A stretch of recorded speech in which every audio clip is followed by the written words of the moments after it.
him a vote. We're coming to your house. He's the 4th county commissioner, number 4 right there. I caught that yesterday. Yeah. You 4. Yeah. He shall forever be called number 4. That's pretty cool. Maybe. Depending on which crowd. Okay, thank you. You pared it down for 9 pages? I appreciate that. Yeah, no, 5 is good. 5's good.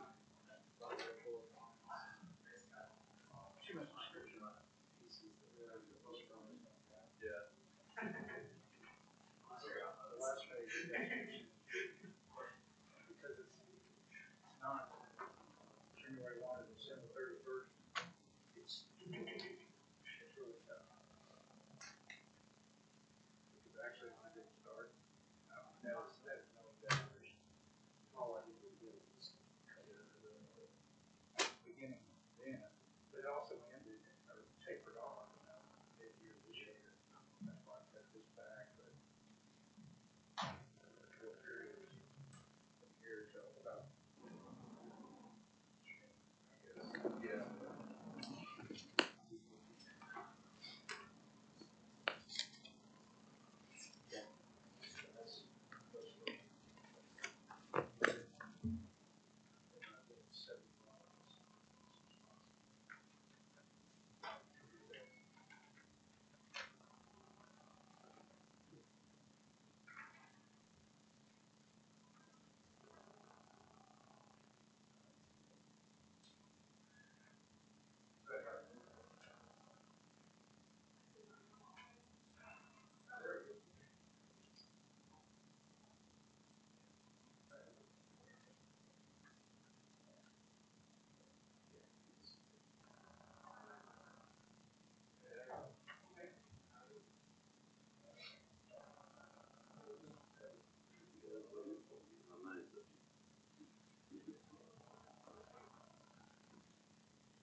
Statute specifically allows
All right.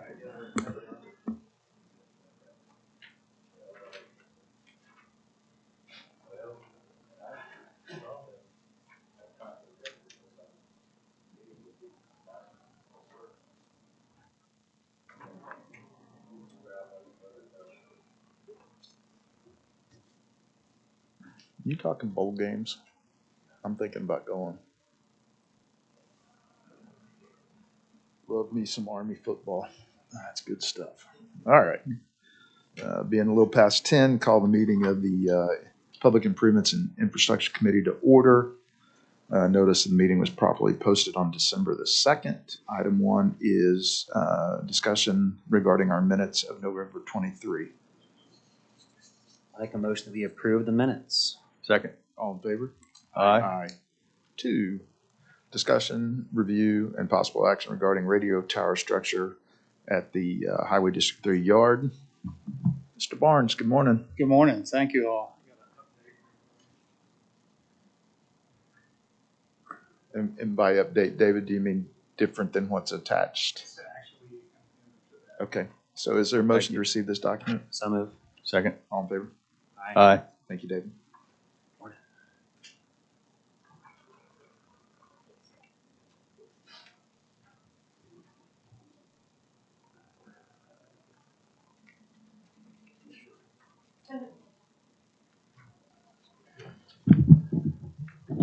Again, good morning. Thank you for hearing this item. The handout that I just gave you is a refresh quote for the work that we're recommending, and I'll get into that here in just a second. Attached to the agenda was a overview document where I described the radio tower at Highway District 3, and I brought several key points. I'm not going to read the document to you, but overall the viability and use of this structure is well beyond useful age and cost effectiveness, and it's no longer in service. There are several safety points there, including damage to the structure. I do not know how long that has been in place, but it definitely compromises that structure and causes greater potential risk, particularly during adverse conditions, high winds, icing, those type things. Lightning issues continue to occur, and the stuff that's connected directly to this tower has not been damaged or destroyed, but other electronic equipment in the nearby proximity has, apparently on more than one occasion, so it is obviously a lightning rod. Ice loading is a key issue with any radio tower structure, and the bridge, what they call the ice bridge, that protects the cables that come from the tower structure to the building. That continues to be an issue, and there is visible damage on the structure from ice that has fallen from this tower as well. Getting into maintenance and some of the other issues with the tower lighting is a huge deal with the FCC and obviously the FAA, and we are liable for any lighting issues. They call it a finable offense if we are not reporting light issues, light outages, same day is what they're hoping for, but in a timely manner is what we would say.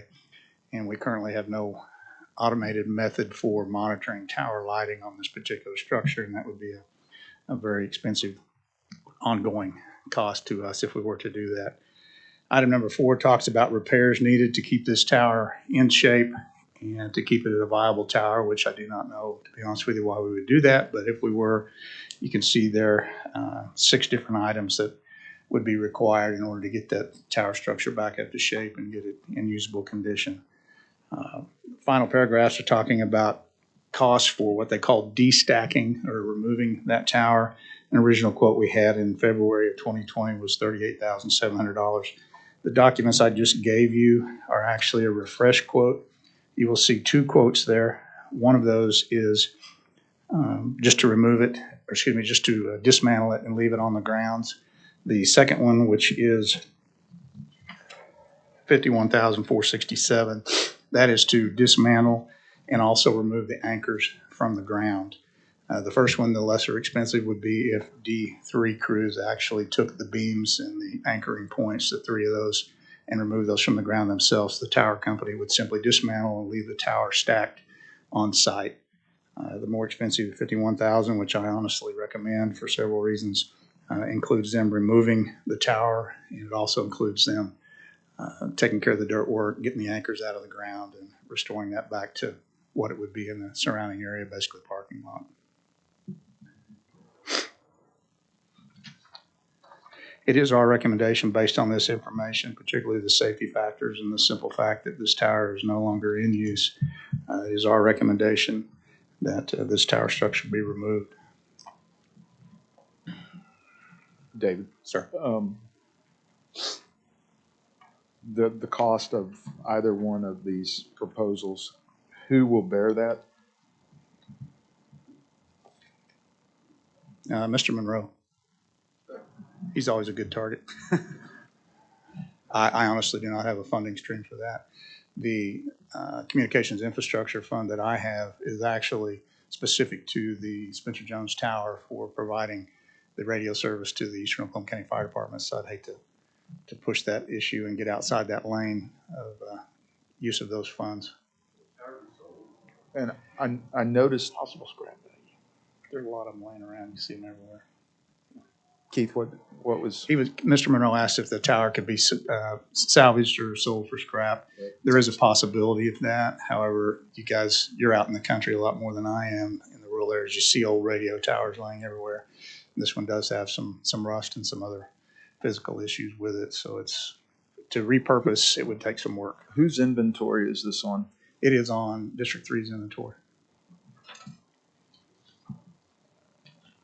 So they would be responsible for making sure that it's removed from inventory and Yes, sir.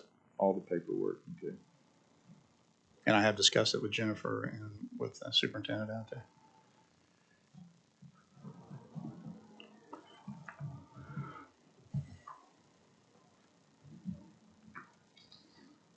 As far as District 3 is concerned, we're definitely wanting to remove the thing.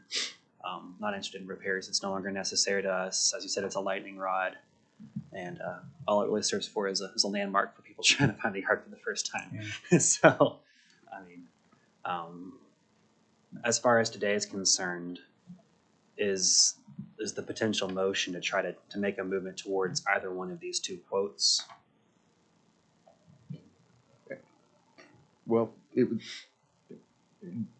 would seem to me, I guess from just reading the memo, D3 purchased it, so they more than likely it was highway cash funds. Likely. That if D3 wants to remove it, they could do so themselves out of highway cash. Or are you all asking for something else? I wasn't aware of this quote. So I'm not sure what I'm necessarily asking. I'm not trying. Yeah. But so are you suggesting that potentially this could just be handled, outside of the meeting? We don't need to make any motion at all. Unless you're seeking funds someplace else, it would seem, given that it more than likely, I don't know because I wasn't here in '99, that it was paid for out of highway cash. And it's at your yard, that it would be permissible, but Okay. I mean, it's infrastructure related to your yard operations. Okay. As I understand it. Is that correct? Did it not Actually, provide? At one point in time, the Highway District radio system Radios were utilized that tower. They haven't in years. Sheriff's office has also utilized it, and they are no longer using that UHF system. And predating me, emergency management had equipment on there as well, but that is no longer the case.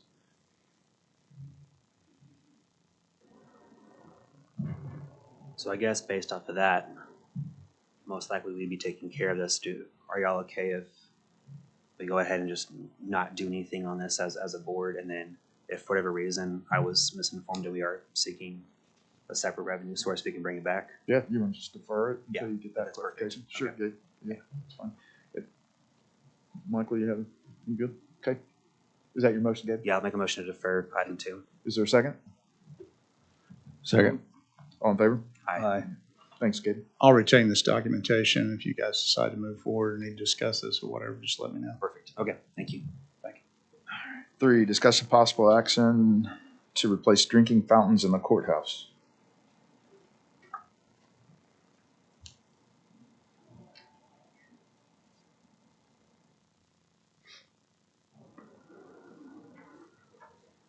Good morning. Morning. We've gathered up several quotes and they exceed the $50,000 threshold, so we'll have to take further actions to going into the bidding process. Okay. All right. When do you anticipate those will be out? The bids? As soon as possible? As soon as possible, Okay. within All right, the Chris. month, All right. hopefully. Awesome. Thank you, sir. Motion to receive the update. So move. All in favor? Aye. 4, discuss possible action regarding our progress report on the courthouse roof repair. The repairs are happening as we speak.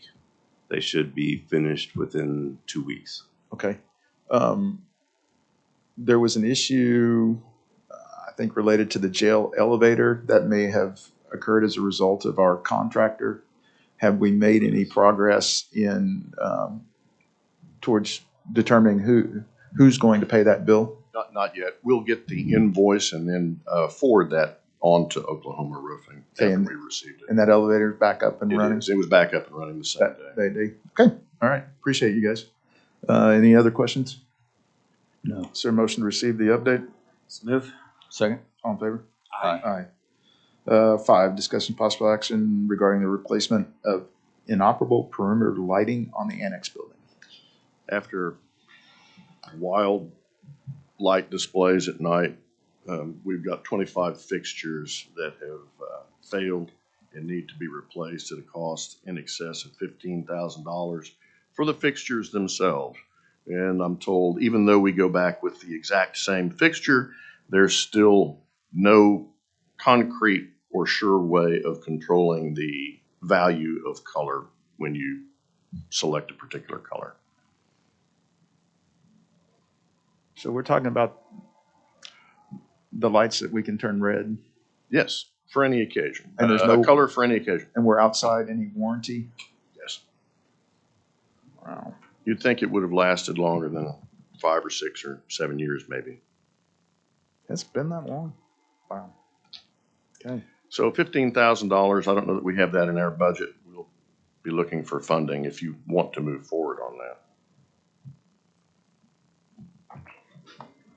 What is, So 25 fixtures, is that the right number? 25 or so, yeah. So there's portions of the building that are not even lit up then? Yeah. And are we talking the same price if we put in fixtures that just do light of one color? I suppose if you did light a single color, you would have to hope that you could match the color with the existing fixtures. And I don't know that that's possible. Maybe if we selected white, we could do that. And I don't know if there's any cost savings. Stace, do you know what our discretionary capital number is at right now, what we have? I do not. I think you've only spent it on one project, as I recall, but I don't even remember that project. Cody, do you? I don't think it's that.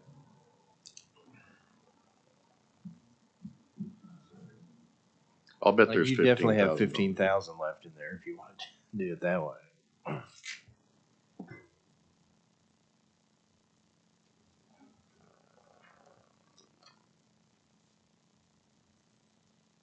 So Keith, you have checked your budget to make sure that you don't have these funds available, or you think you don't?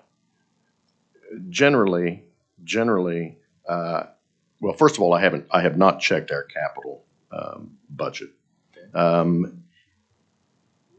Generally, expenditures like this will save towards the end of the fiscal year because I can't tell just what kind of other emergencies come up that I'll have to reorganize the prioritization.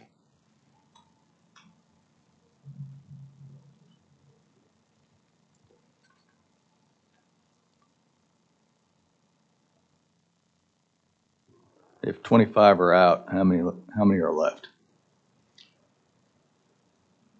You know, I don't know the answer to that question. I want to say almost 70 fixtures total. So at least a Less than third of the building's dark.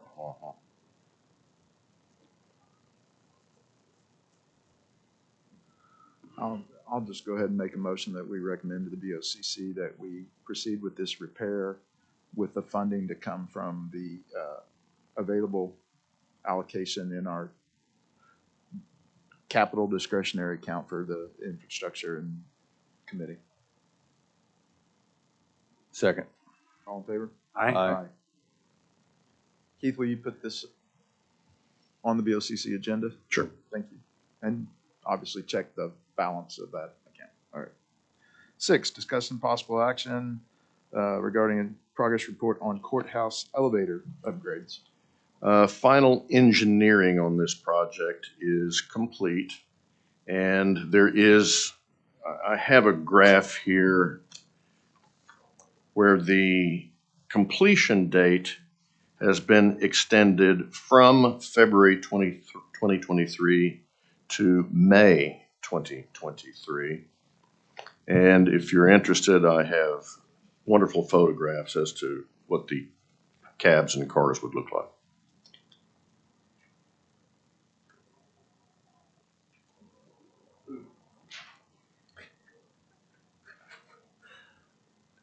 Do I need a motion to receive there- that? Multiple copies or just one for you? Just one for her. You've seen one elevator car, you've seen them all. Oh, so it's, okay. And Gabe, here's a you- bar graph. Gabe, you made a motion to receive? Is that right? Yes. Second, all in favor? Aye. Aye.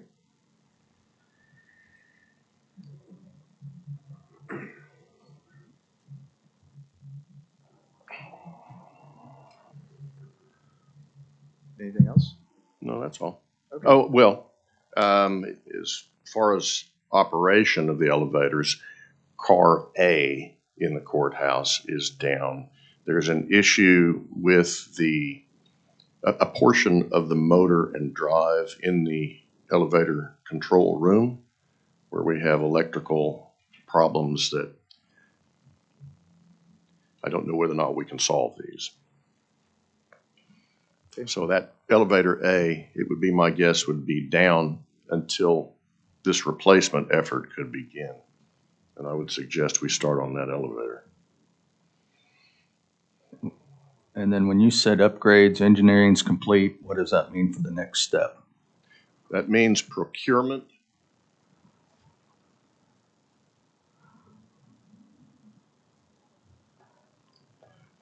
Another 18 weeks is what they're calling for purchasing and manufacture of the specific pieces of equipment. So that's ongoing without us doing anything? Yes. Okay. We really don't need to do anything except urge that they hurry, but I don't know that that'll do any good. The contract's in place, the PO's in place, funding is there, they're working on this. They're aware of the problems that we have there, and I don't know that there's any more they can do to expedite the project. In fact, I would almost expect this completion date to be extended again. How is, Keith, you may not like me asking this question, I might not like myself if we're asking this question. Traffic flow in the courthouse, that's always a big area of consternation.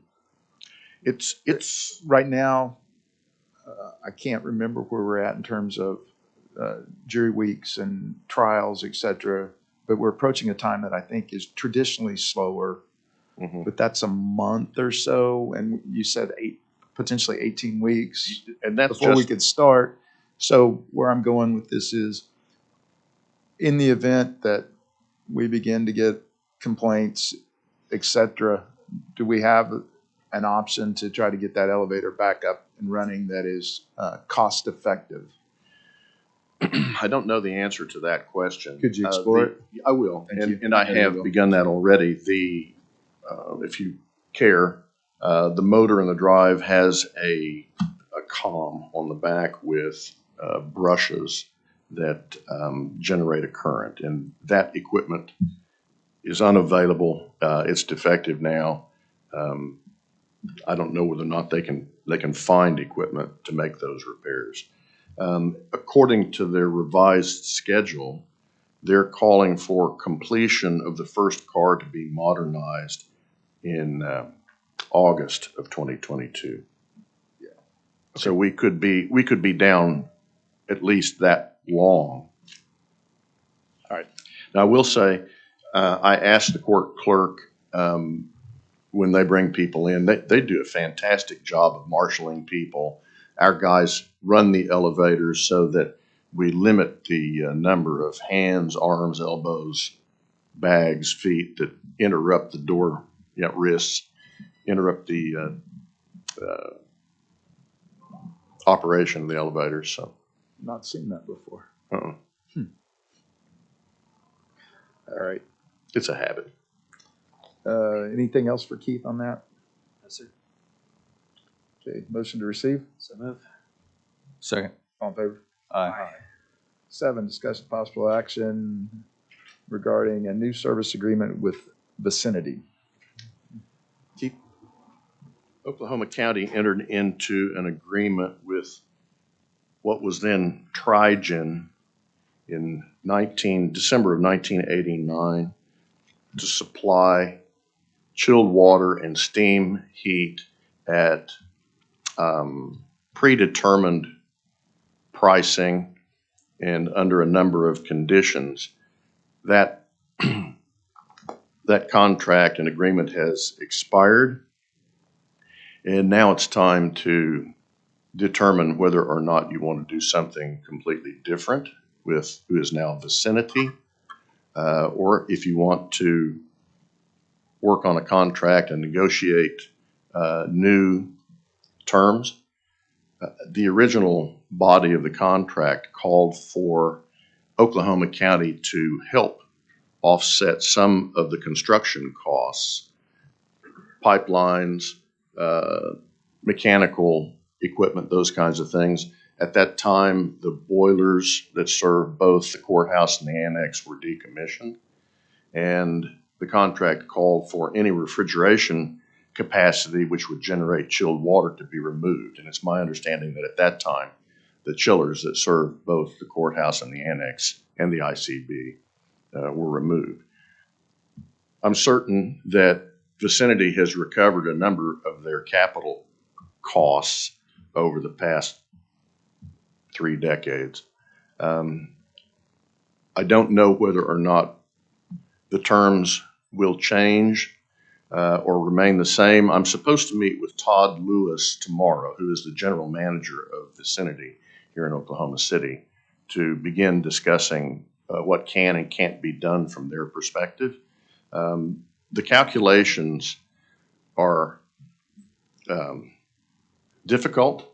The way they calculate the volume per unit delivered of steam and chilled water, they take into account the quantity that we currently use.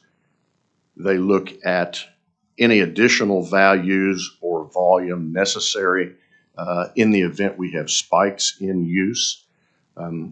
Also, again, there was a component for them to recover some of the cost for laying pipeline. I know that at that time they were anticipating the new jail being brought online, and that was a part of this contract. I think the best thing at this point is to be aware that we're really operating outside any kind of a contract. They've been good enough to keep pricing in place using the same formulas. But I think that's going to have to change. And certainly the way we have been operating the equipment here, everything manually using more fresh air, we've saved money over what their contract had called for initially. So I think at this point it's basically an evaluation of what they want to do. We don't have any other short-term options. There are other possibilities if you want to look at that are larger in scope. I know many of the engineering firms and delivery firms, such as Siemens, Honeywell, and others, will come in and build and operate mechanical plants. They do this for cities, hospitals, military installations. They're more than happy to come in, pay for the equipment, and operate at a guaranteed price per unit of delivery for a number of years. So there are other ways to look at this if you choose to do so, but that's a long-term, certainly a long-term and expensive proposition. Update complete. Any questions for Keith? Keith, thanks for that update. Move to receive update. Second. All in favor? Aye. 8, discuss possible action on update for our capital projects on the tip 2.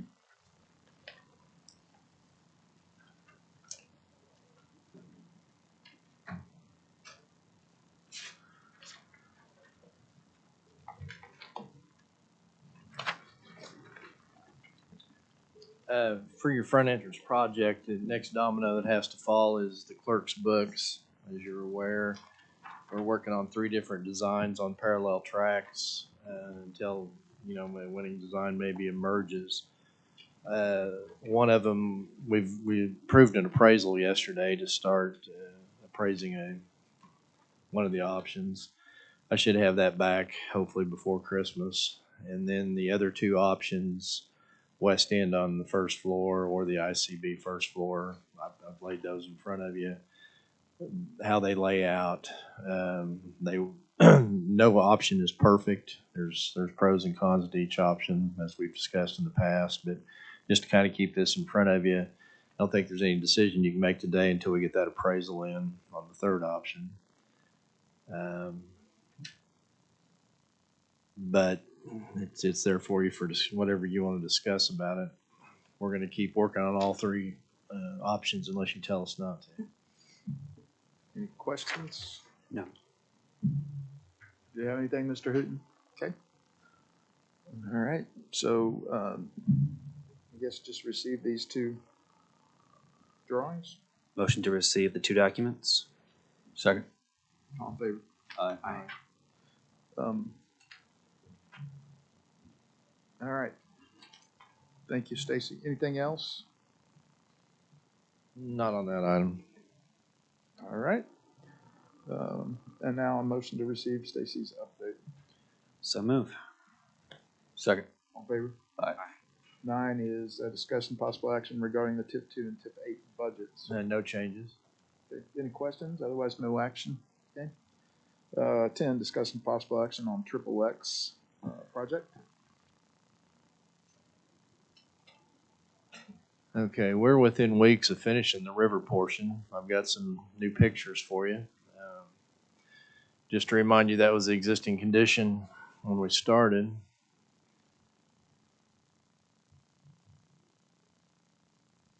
That's the as designed river portion that we are constructing. That's just a different version of the design. You can see the weirs that we put out in the river. You can see the road alignment. That's the proposed design. And here's almost an as-built construction of the same picture. We're probably 3 weeks away from finishing the river. You can see the 4 spur dikes in. They've cut the road in just a rough grade.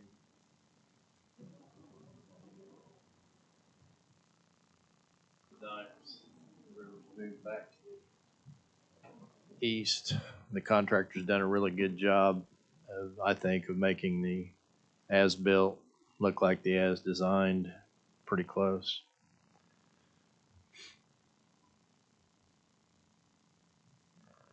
Just another view of it from a drone flight.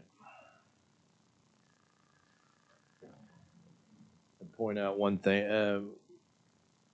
When the city releases the water out of Overhoser or we get a big rain, those dikes will go underwater, and then they'll deposit silt between them, so it'll keep growing. The one off the project, this location right here, river's bypassing that.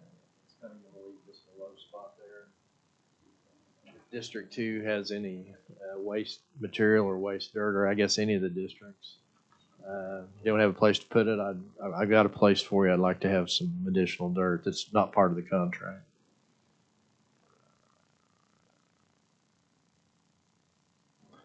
It's within FEMA's approved area for work in the river. That area that you want the dirt? Yeah, This was, we can do that. If you'll remember, this just depicts by color code how that river's moved hundreds and hundreds of feet to the west. What we were able to do where the river is now is back on the green. So we've restored it to about the 2011 condition. So we've backed time up about 10 years, which is pretty good. And I believe those dikes will hold it really well. there's thousands of tons of material there, so I don't really have any concerns about those working. You'll remember we're doing a mitigation project in the spring.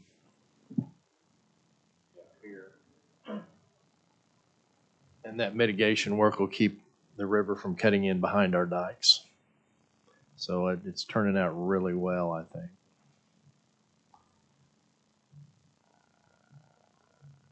That's just a picture of the biggest dike that we built out there. We are going to have 0 change orders on this project, which is really good. The designer did a good job. The contractor did a good job. We will have some overruns, though, of quantities, I'm projecting. The overruns of quantities that were competitively bid. There's no statutory issue with that, but I will have to come to the commissioners for a little bit more money. The reason being, The bank was always a moving target. At the time we designed it, so we got a bid, we got a contractor out there.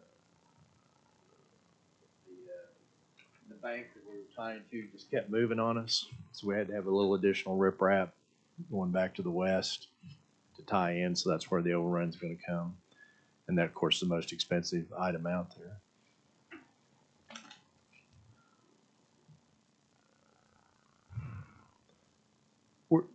Remind me again where the funds for this project came from. They were all from your highway cash, correct? District 2, highway cash. Yeah, and so we're about to appropriate the first partial reimbursement on this project. Is that correct? We've already received the first partial. We got about $1 million check, the District 2, about 2 weeks ago. And that's going into the D2 funds? Yes. Yeah, so can revolve that, right? Mm-hmm. There's the roadway cut in from south looking back north. That's towards the north end of the roadway.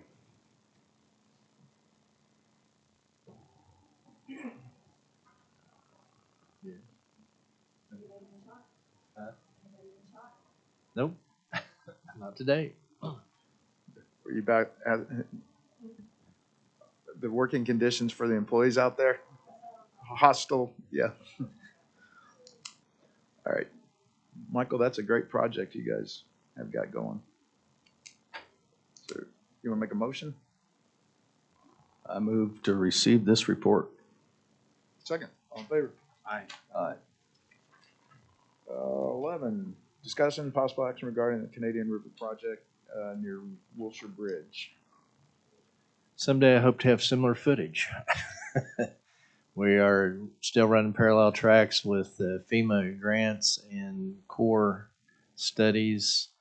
That's happening as we speak. Of course, it's very slow working with either agency, but we're trying to get there. I think last time we talked on the Corps study, when we had a face-to-face with them, they were eager to try to assist us, but said we would be on Corps time. Where are we at? That man that you talked to retired. So he has now been replaced. Okay. I've not met the new guy, but I've had one email conversation with him. All right. So he's aware of the project. He's getting it going again. Should we try to get him down for a face-to-face and? Probably once he figures out where his desk is and that sort of thing. Okay. We should get him down and get his commitment. Yeah. That you are on Corps time. Yeah, if you'll continue to work on that for us and let us know when and where to show up. All right, I'll make a motion to receive that update. Second. All in favor? Aye. 12, discussing possible action regarding our capital improvements list. No changes.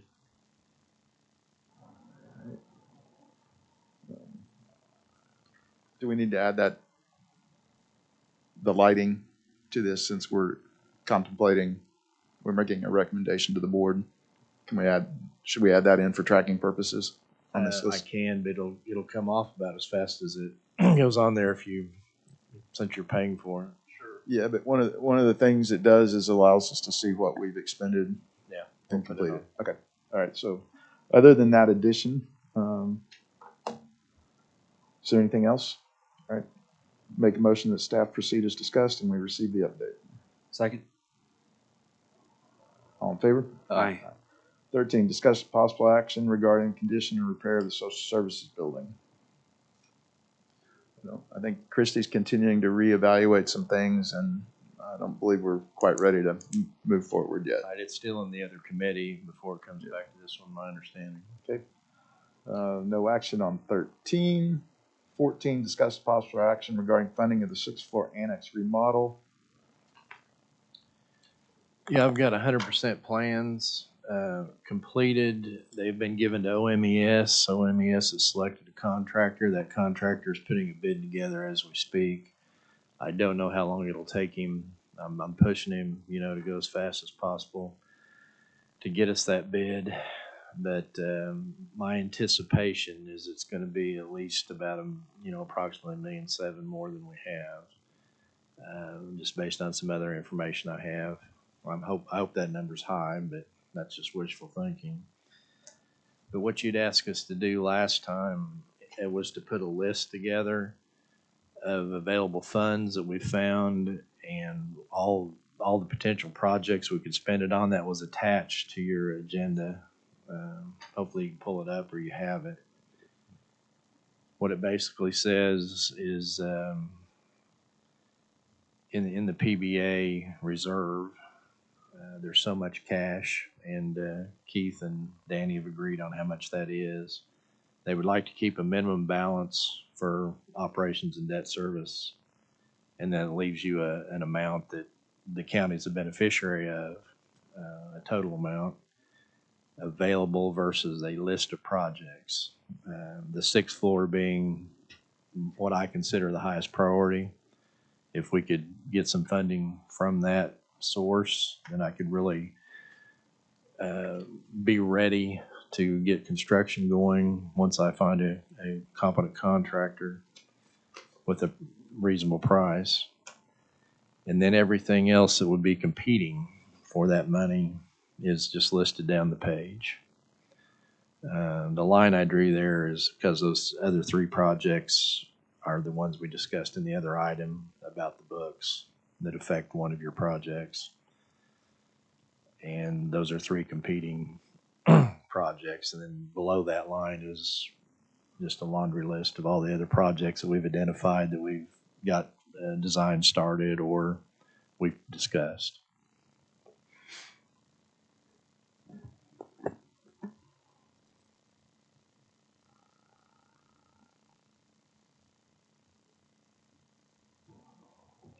So, my hope is you'll decide to recommend we spend away on something. Keith, PBA reserve. There. The PBA Maybe I reserve. did. Well, let me. Okay. Maybe I don't quite understand how the numbers work, but at times there seems to be a discrepancy. Take this project out of the loop, just in general about how much PBA reserve, how much cash is sitting in PBA reserve versus what Munis may so is in reserve. Is that a fair statement? Yes, it is. And were you able to ascertain why there's a difference? Yes.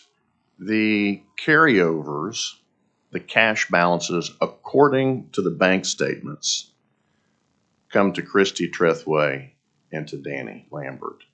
I don't have benefit of receiving those documents. So accumulations that are not appropriated into Munis are reflected in the bank statement. Danny and I reconciled this with Christy as well. He came up with a $5.5 million figure that is available that does not include operating expenses for the PBA properties for the remainder of the fiscal year or debt service. And when taking into account those numbers, You cut that figure approximately, well, You cut that figure by right at $2.5 million.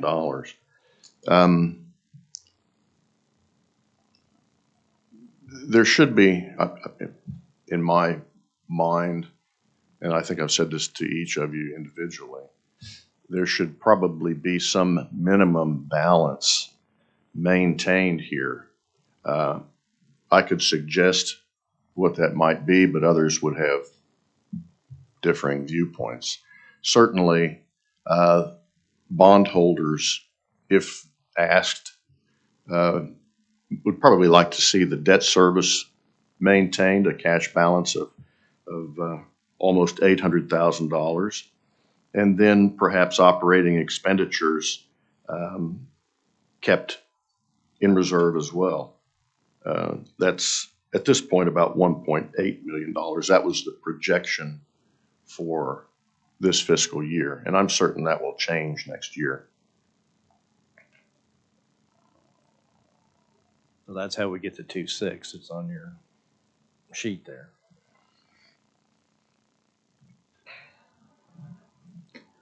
And then we've from various sources set aside the 900,000. Is that correct? That's currently in the capital account for this project. It is. And at the time we did that, we believed that to be sufficient. Is that correct? The way we were doing things where we were managing subs ourselves, yes, we did think that. There's been a lot of supply issues and inflation since that day. So, And changes in the way we are involved with projects. that's That in large part is driving costs as well. So it's a fair, I'm having trouble recollecting everything. Is it a fair statement on my part to say that the cost escalation is not due to us changing our minds and how we want the floors laid out? It's principally due to these other factors. That's correct.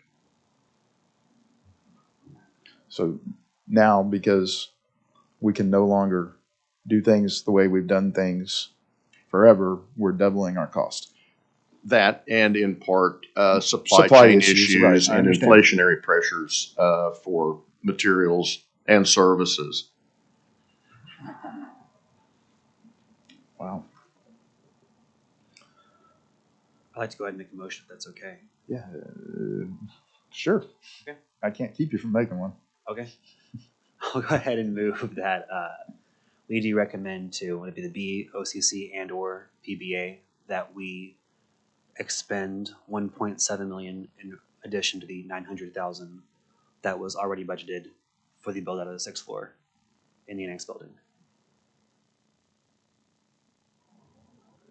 Gabe, can I ask a couple more questions before, unless Michael wants a second now?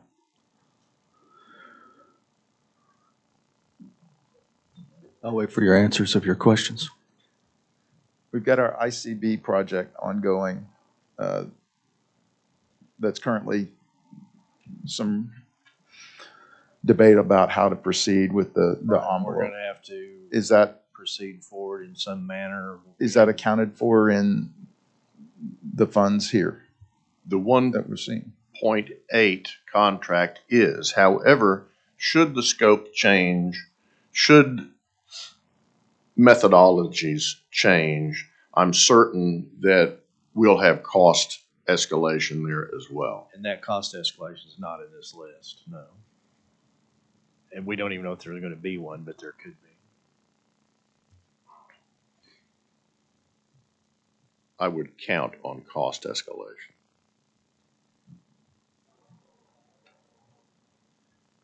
But we're several probably months away from even having that answer and getting it going again. Have we exhausted all of our resources regarding this cost escalation related to the way we go about conducting our business?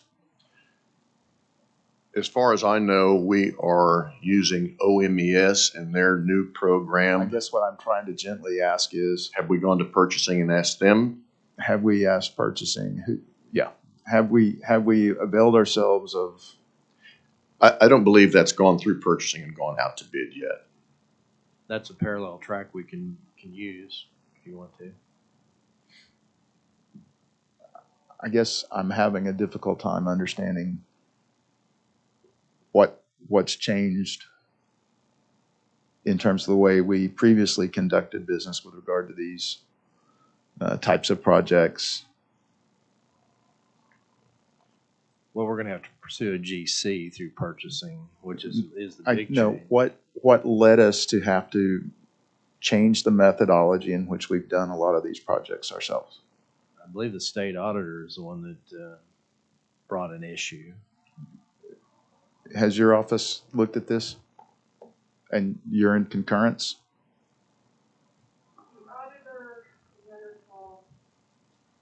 Do you mind, Gretchen?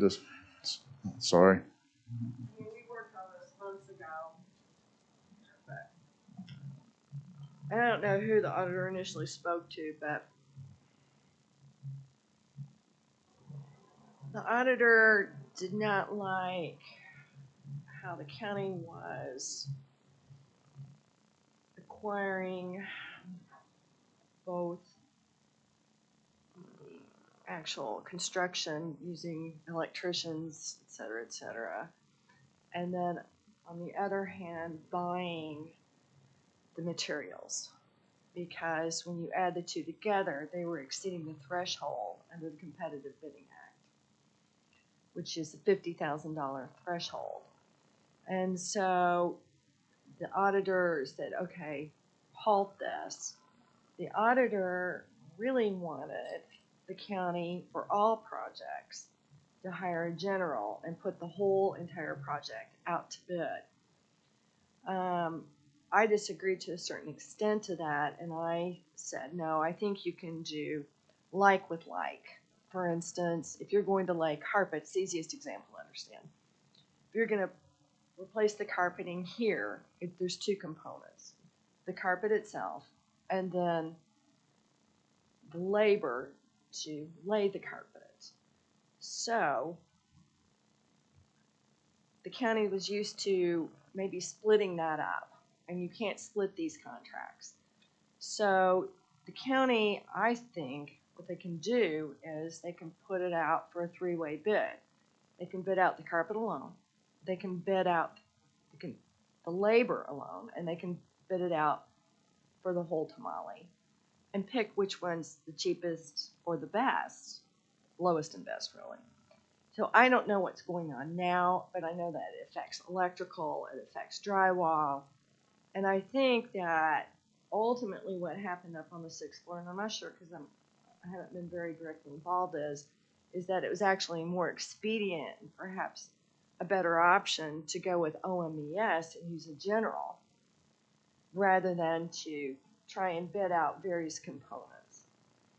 So I don't know where we are on that. Okay.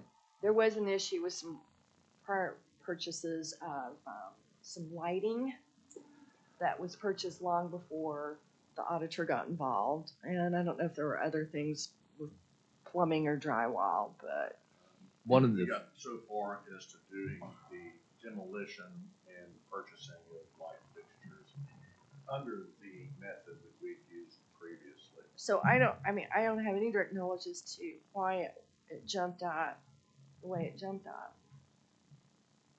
And I don't know where they are, with the plans and specs, but did you go to get an architect and then? Yeah, this plans and specs are 100% complete and ready to go.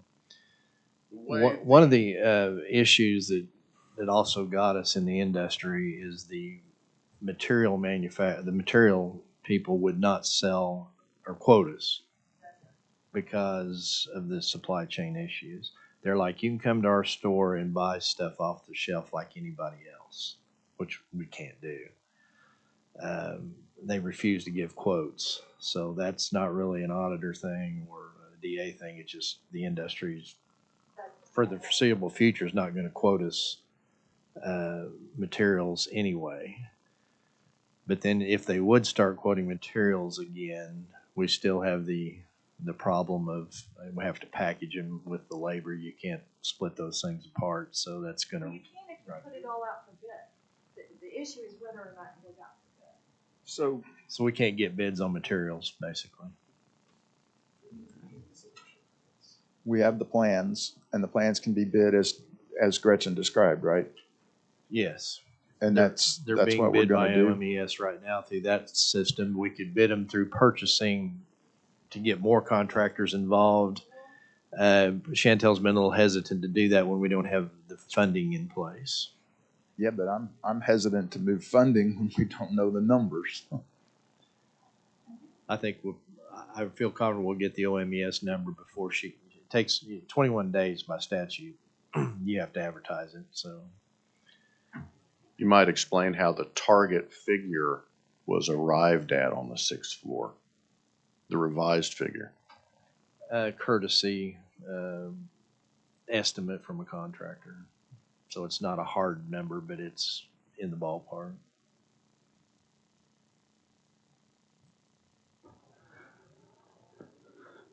What's OMES's markup? 7%. How is that gonna be cheaper than us going out for bid? Well, And then you have a general OMES's markup. contractor in between there as well? You have OMES's markup. You have the general contractor's That's markup. that's both together. It's a combined 7%. You have the subs markup on materials and labor. The way we were accomplishing this in the past is we would get materials, we would buy materials, and then buy the services or buy the labor, and in so doing, eliminate the general contractor's markup on both. And any other managerial services that a project manager or staff might generate. And that would essentially still work, except for the reluctance for people to sell the materials. Well, or quote materials. So if we ask for steel studs framing for the 6th floor, and we know we're going to use these 6 months from now, the answer that everyone is getting is, well, I can give you the quote for the material we have on hand today. I cannot guarantee any kind of pricing beyond a week or two. And so what is a contractor going to do? All right, I'll double the price of the material and hope that I make the delta. Cody? Well, if you got a project like this that you know what Can you're, you- you've got 100% Can you stand plans. up? I know you're loud, but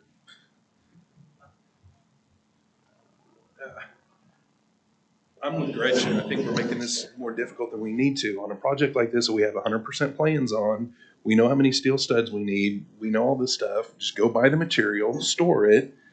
We're cutting the middleman out.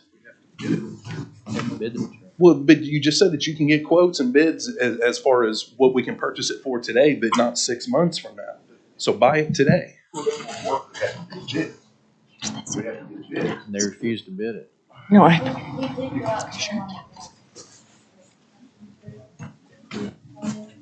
if we put a bid out that we want 500 steel studs, we're not going to get a response.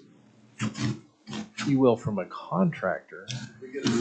We won't get a response from a supplier No. because we're essentially saying we're wanting to buy today, and they're not going to bid that. That's what they've told us. We can come in and buy today like anybody else, but they will not put a bid to us, which means, 30, 40, 50 days out. Ashley, we got no bids on materials for projects. Because we were seeking, let me put this, maybe I'm not understanding correctly. Were we seeking material bids kind of like we do for highway cash 6-month bids, or it was on a bid per bid basis?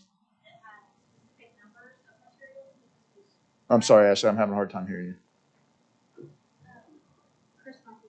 What were the materials we were seeking? It was sheetrock, drywall screws, the door frames, door jambs. Yeah, door jambs, headers, sheetrock, Uh, other materials. But what was And studs. the term of the bid that we were seeking the materials for? I Was it believe we for- made that one 6 months. Okay. if we shorten the time and we store the materials, as Gretchen and Cody are alluding to, it would seem that people they're in the business of making money. Where will we store the materials? We have lots of, 7% of this, right,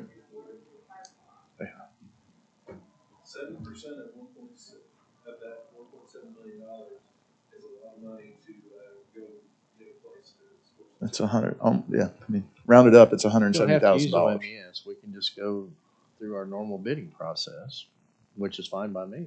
And some of these materials would not have to be stored indoors, correct? They could be stored outside? So, Whether they have to be split off, you may get a bid to complete the entire project, labor and material. And you get your project. I'm sure you'd get a bid, but for the labor and material portion of this, I don't think you're gonna get anything other than what a general contractor is going to give to you, which includes all the markup, all of the profit margins on the uncertainty. On your 3-week bid, you should also get a labor book. So if your labor plus your materials independently are a better solution, your general contractor, hire both and move. Gee, that's so quick an answer. You should be in facilities. Well, I'm just trying to help you. If our attorney's telling us that we can proceed in that manner and it gives us some flexibility in terms of cost, then that's the way I would like to see us go. Now, that's, I've just talked to manufacturer suppliers. They will not bid, period. And this is a few well, we're months never ago. going to build it then if they're not going to bid. Directly to us, they will not bid, period. They will bid to a contractor. Now, they may change their mind in a month or two. They haven't seen the bid documents, have they, though? Right? I mean, Yeah. But you did it out on a 6 month, and not a we put it out for a 6-month. bid. Right. And I called and I said, what if I put this out just for a single project, not a 6-month bid? And they said, no bid. Come and buy it at our store like anybody else. And so I don't see the harm in making them reply officially no bid as opposed to you having a phone conversation for them. If they're hungry enough, they may change their mind. They're not hungry. They may not be. I think shortening the timeline, 2 weeks. Give us materials in 2 weeks. And then if they have enough materials, that's part of the issue here too, is, okay, we'll give you 1,000 studs, 2x4 studs. Oh, I'm sorry, on that delivery date, we've only got half that. We'll ship half that to you and you'll have to wait on the balance. We've had those kinds of problems as well. I'm just saying that's how things work. Whatever, I mean, we've kind of gone off, but it relates to how much money at the end of the day we're going to need to come up with. But we should put out the bid that is most advantageous to us, whether or not, we can't force people to respond to it, but if we don't put it out there, we'll never know the answer for certain. We have 100% plans. Why don't we run those through purchasing and see what we come up with? I like that idea. Now, Gabe, you had made a motion and I honestly forgot what it was, so. The motion was to go ahead and recommend to expend 1.7 out of PBA reserve to build out the 6th floor. That was the motion. Keep in mind, those are only estimates and that is not a hard number.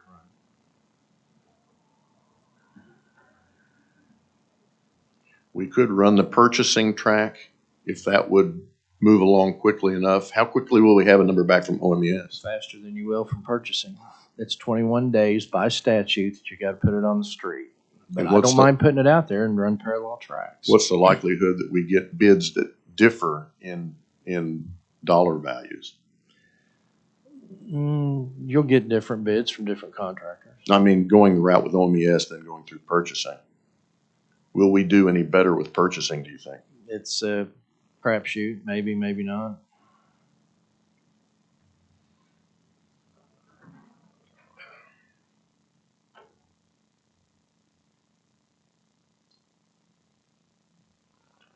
One bright spot is that PBA continues to generate revenues every month. So if it takes 6 months, there'll be more in PBA reserve.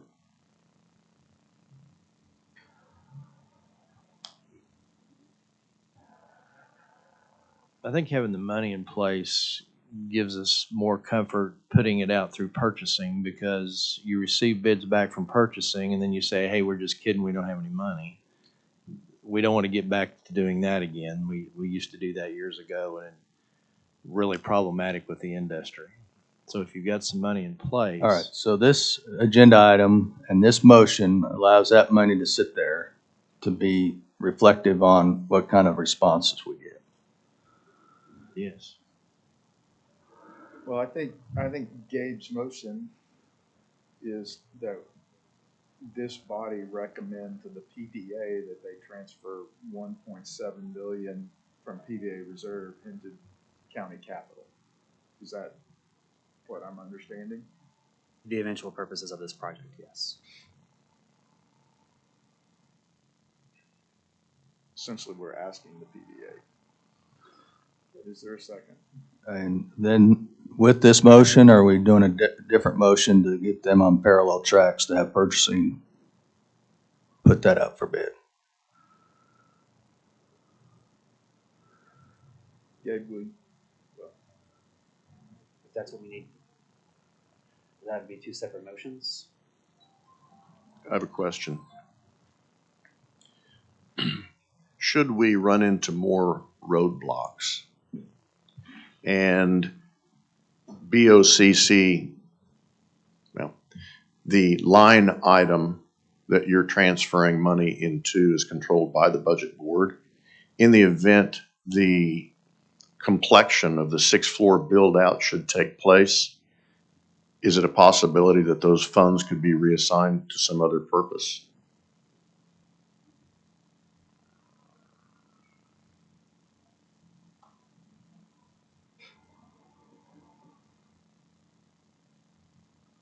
I don't anticipate that would occur, but I believe that it always could. We've taken money that's been left over from specific projects and moved it. Is that what you're asking? Is there Yeah, just flexibility in the use of the asking funds? if the funding could be reallocated in some other form or fashion, should we continue to run into roadblocks on the 6th floor? The budget board allocates it for this purpose. I don't see that they would move it, unless we told them we didn't need it all.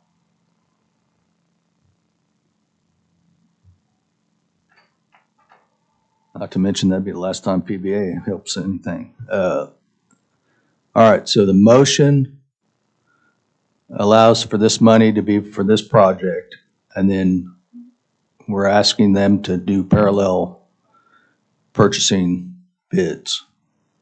I don't think your agenda item is This broad enough for that. Yeah, this item is only to request, as I understand it, the way it's written, would be a request of the PBA to consider transferring $1.7 million from reserve to county capital for the purpose of completing the 6th floor. That's the way this, we have no ability, because this is a county committee, no ability to move funds. And even if we were the PBA advisory committee, we don't have the ability to move those funds. So we're just requesting from this committee, is the way I understand it. And then once the money's in place, we've got 2 or 3 different ways we'll try to get this project accomplished, and we'll do it in the most expedient and best way that we can get it done. And I appreciate that, but I think Michael's concern is he wants a record of that, it sounds like. Is that fair, Michael? Well, and there'd been discussion that that's already what was possibly in place, but you guys are concerned that we're not going to get a response. But at the same time, I feel we should do the parallel runs. Does Okay, so this 1.7 request help purchasing make a move forward towards bids? Yes.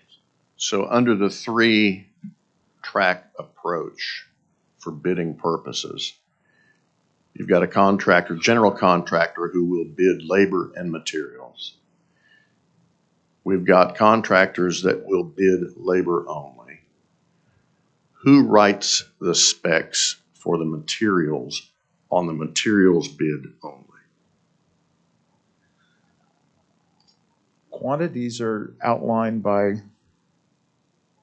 the architect, right? We have, No. We have that on this particular project. You have how many studs you're gonna need? And what sizes?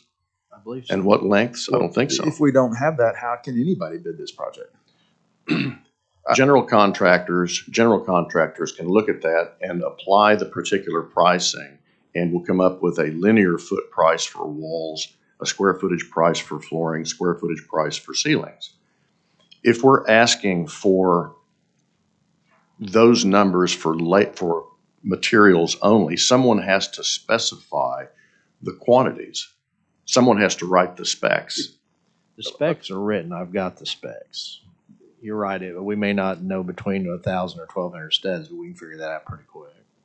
So you're going to write the specs. They're already written, Keith. They're on my desk. So you're going to specify Specs how are many this thick. studs. What I'm telling you is I'm not. We're moving afield. I think the desire of this group is that we put this out to bid in the most advantageous manner. We can't force someone to respond to our bid, but if we don't ask, we'll never know. Okay? So y'all figure that out. My understanding is that requesting that this money be moved can And then- still work in concert with the efforts to make sure this is done most efficaciously. Gabe, you are correct. Okay. And so now the question and the motion is to recommend to the PBA that they would consider moving $1.7 million from PBA reserve into the county capital general for the purpose of funding this project. Second. There was a second? I just hit my Okay, button. all right, just making sure.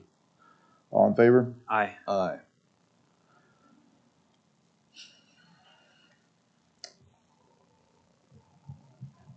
Aye.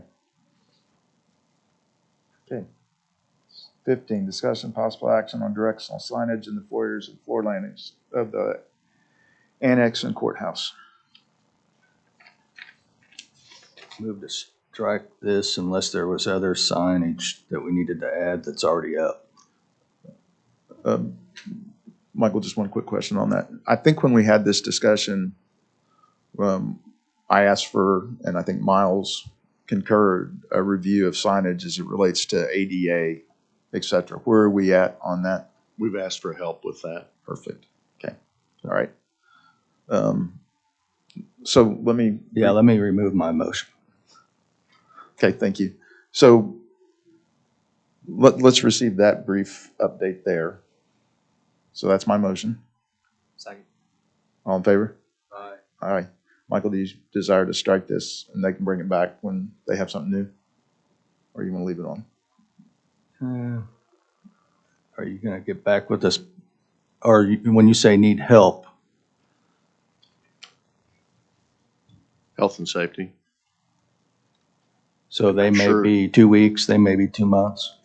I don't know their timeline, but they'll help as quickly as we need. All right, we'll just keep this on there. Okay, all right. All right.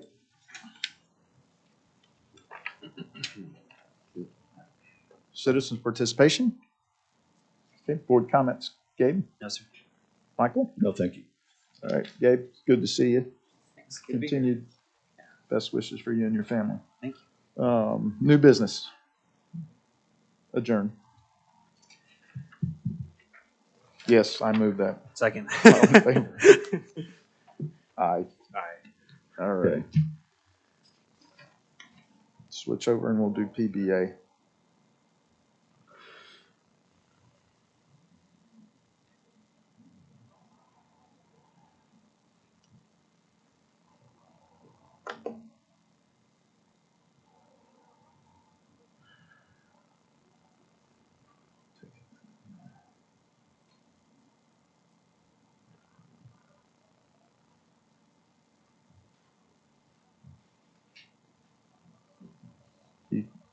Good?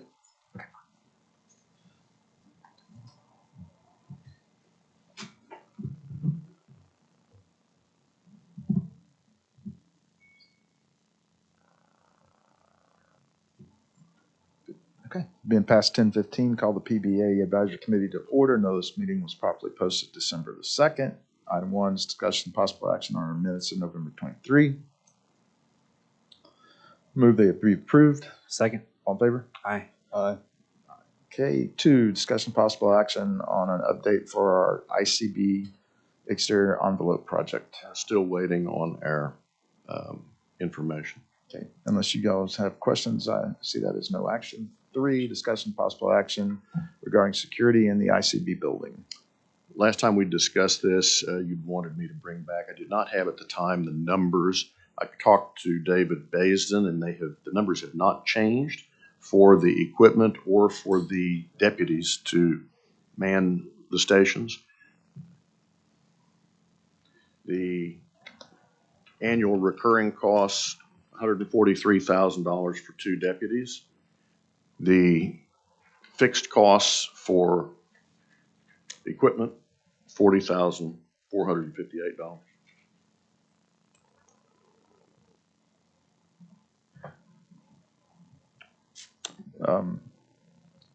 In the previous meeting, Stacy, you gave us I assume this is the drawing. This is the first floor of the ICB, correct? That's correct. One of those is. Yes, that one. Yeah. So in looking at this drawing, if this were the option for the books, what impact does this have on our security costs? Any? I think the only impact would be the location of the security measures. If the entire floor were opened up, that would enhance, I think, the security effort because you could have a better field of vision. Was, as this is designed, this drawing, Stacy, what was the intent of the east entrance? Was that employees only? Was it to be closed off and only emergency egress? I think I can answer. I think we wanted to use the north entrance for the general public, the way that's designed. The east entrance was for the park employees only.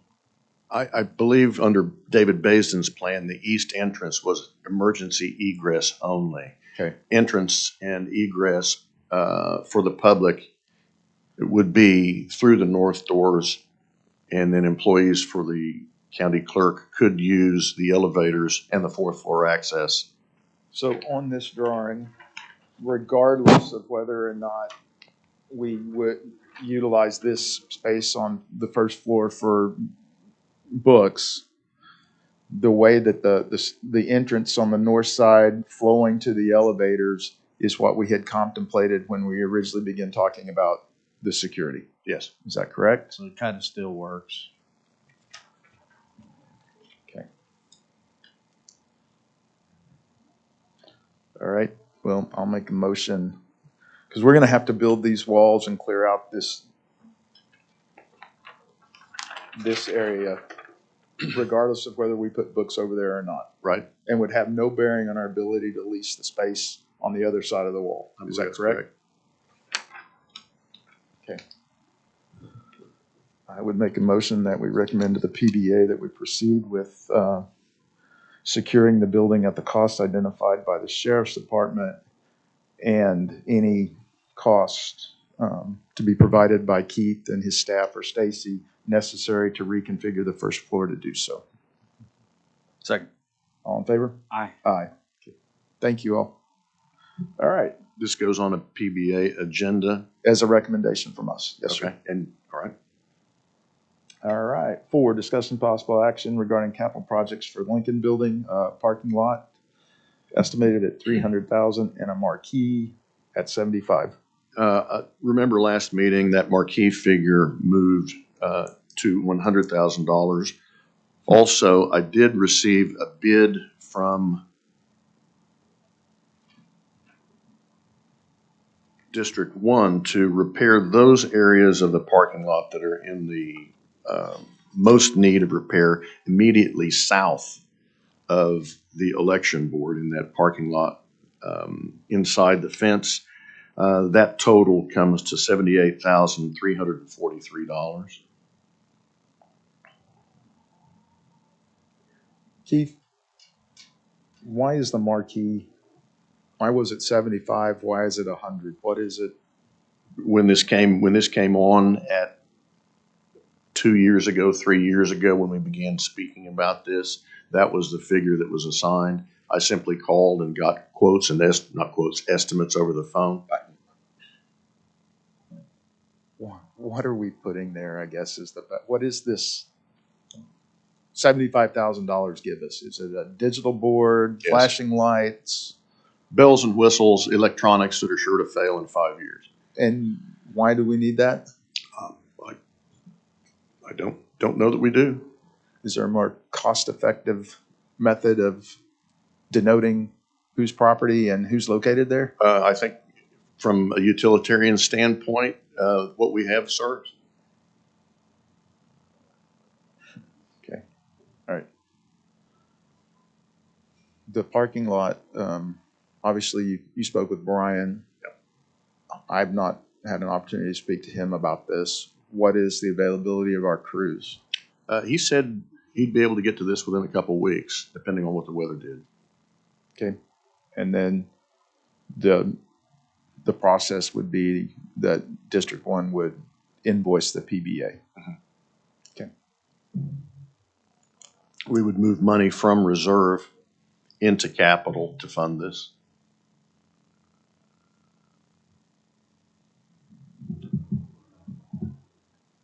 And are we still working on that figure you gave us earlier today of 5.5 million minus the operating and debt service, and then minus the motion and recommendation of 1.7? So we're now working with a pile of 1.2?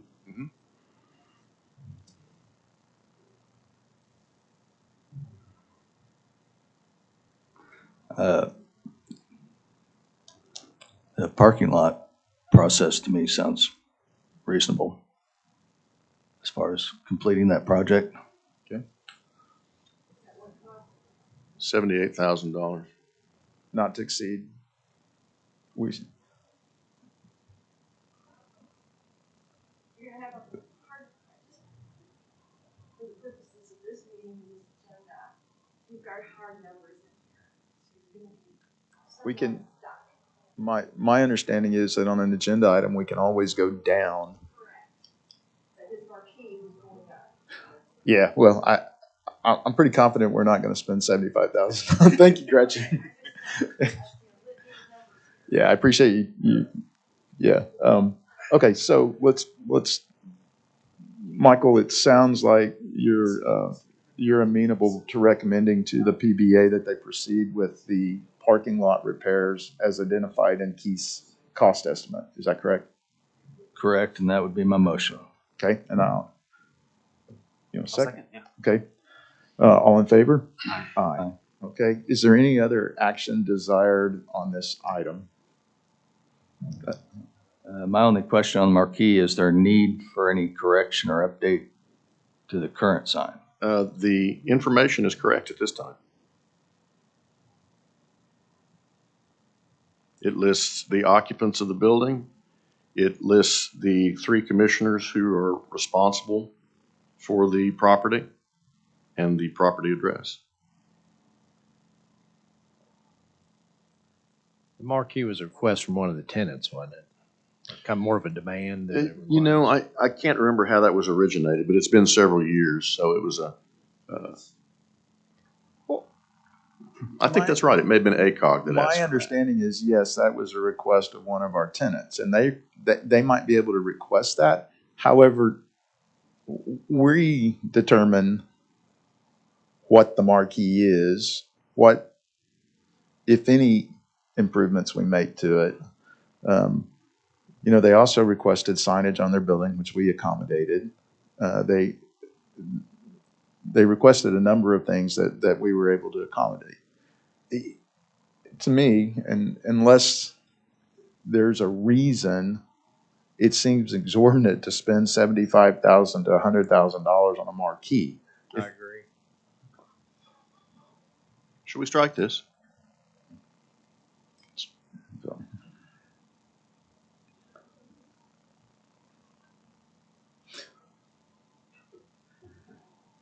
and now, if one of our tenants is desirous of this, I believe we have undertaken certain modifications to lease space before and recoup that cost in our lease agreements. Is that correct? That's right.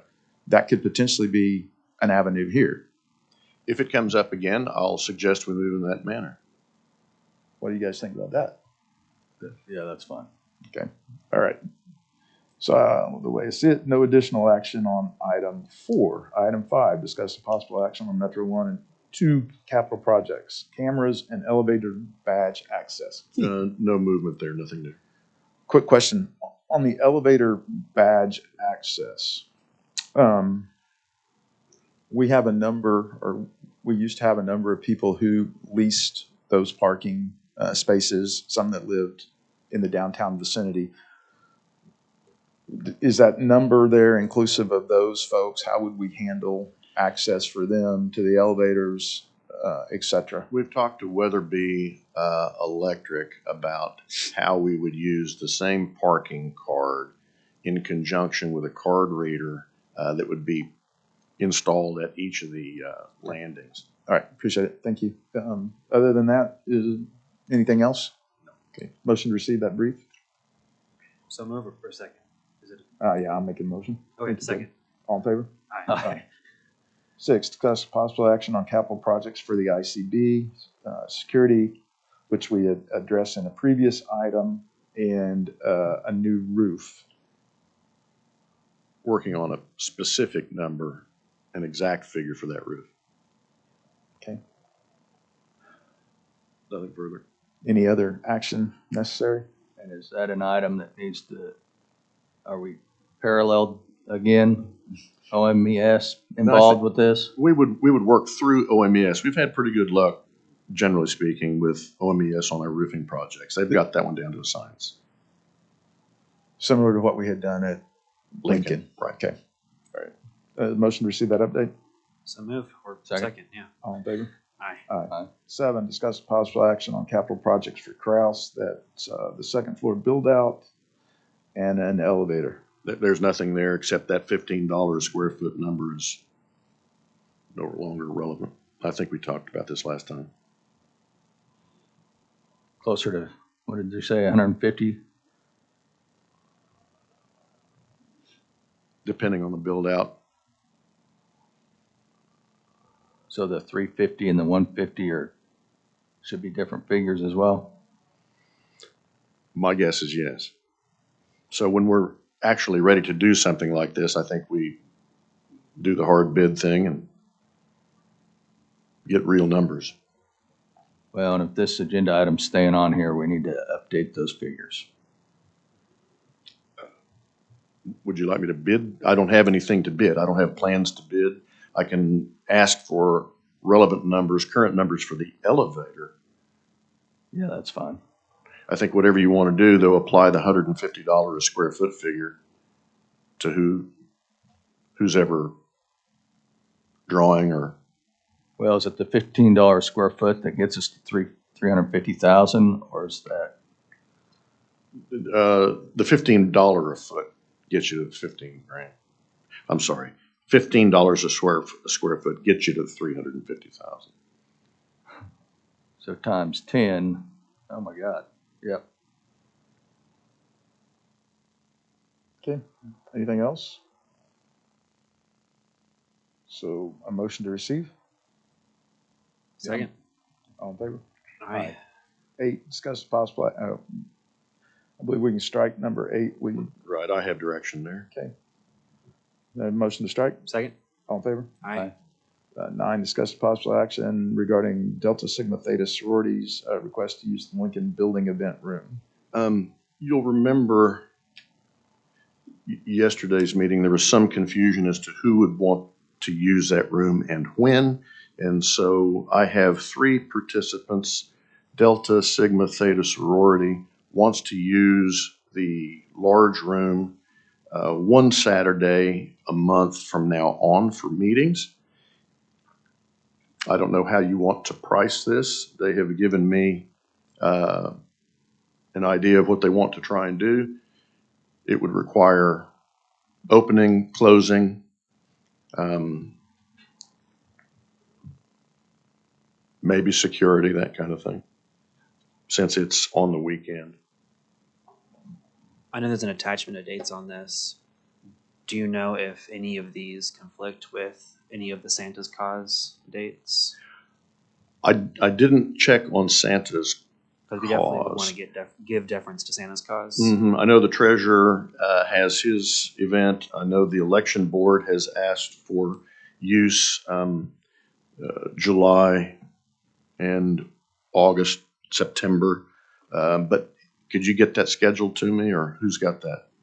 I can try to find it. I don't know who has it, but I just Well, the didn't want- commitment for now is December 8th through sometime around Christmas. So the only, of course, they're projecting out to 2024, December 7th. Oh, yeah, these are all next year's dates. Are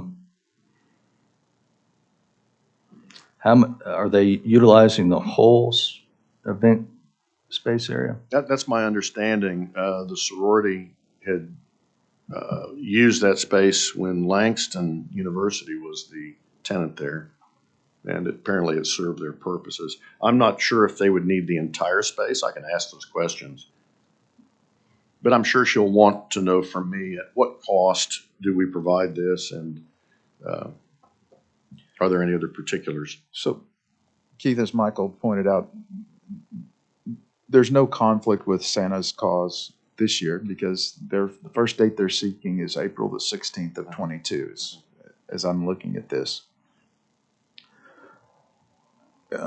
I suggest that you identify what our costs will be in terms of having to have an employee there to open up, close, et cetera, whether we need to have someone on the entire time that the event space is being utilized.